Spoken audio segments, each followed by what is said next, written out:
Magandang araw po sa inyong lahat. Narito na po ang pinaka-latest nating update sa magiging lagay ng panahon ngayong araw ng Martes, August 19, 2025. Sa kasalukuyan nga po, ang minumonitor nating si Bagyong Waning ay huling namataan ay sa labas po ng ating Philippine Area of Responsibility. Na unsan nga po, wala na po itong direktang epekto sa ating bansa. Ngunit sa pinaka-latest naming pagmumonitor, ay may namumonitor pa kami or namataan na bagong low pressure area sa labas ng ating Philippine Area of Responsibility. Na kung saan nga po, possible nga po ito na dumaan or tumawid sa ating bansa sa mga susunod na araw. Sa base nga po yan sa aming pagmumonitor.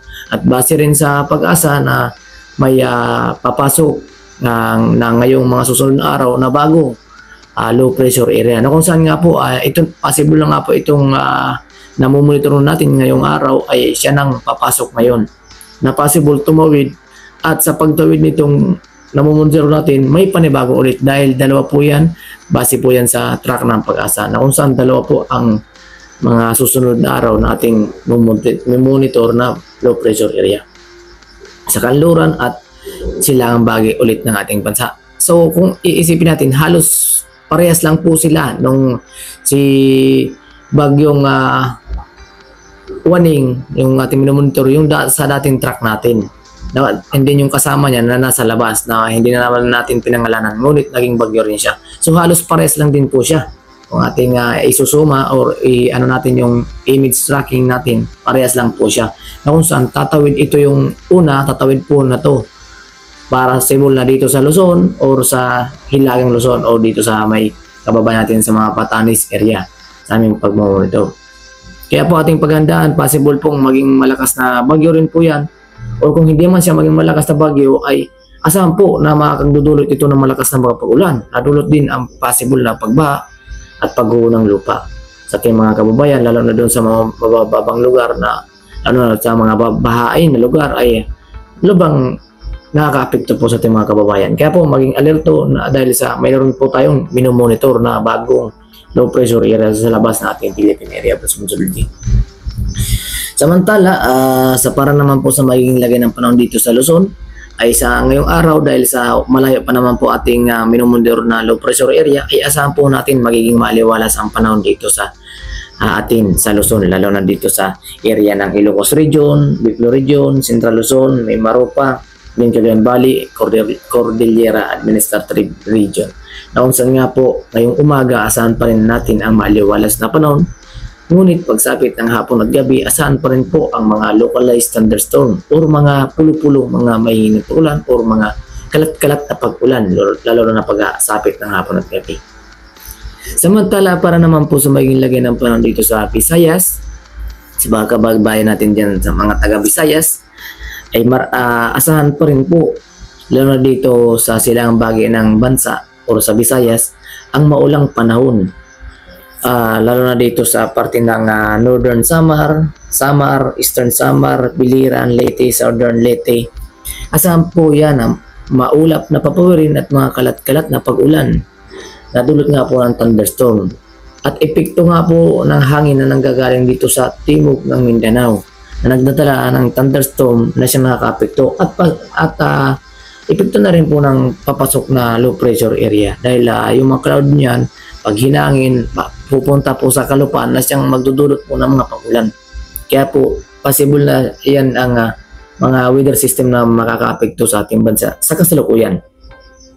Samantala sa silangang bahagi ng ating bansa, possible po nga makaranas pa rin ng maaliwalas na panahon.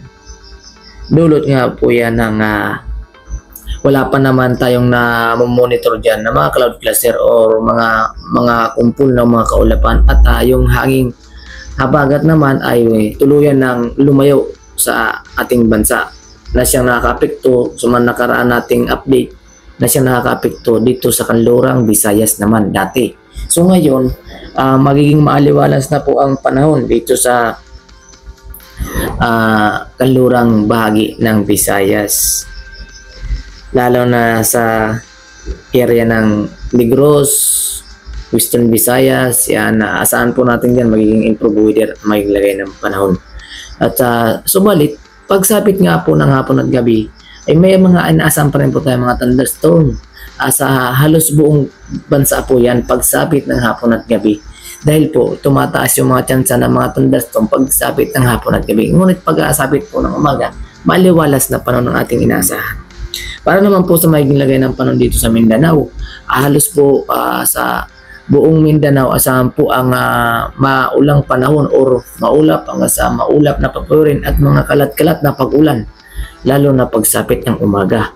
At lalo na dito sa area ng Zamboanga Peninsula, Northern sa Mindanao, Caraga, and then Davao Region, Sorsogon, Autonomous Region in Muslim Mindanao, asahan pa rin po ang mga maulap na pabuyan at mga kalat-kalat na pag-ulan na kung saan makikita nga po natin sa pinaka-latest track natin na kung saan yung hangin nanggagaling sa Timog Mindanao ang siyang nagdudulot ng mga pag-ulan or mga maulap na pabuyan na nagdadala po ng mga thunderstorm na makikita po natin dyan.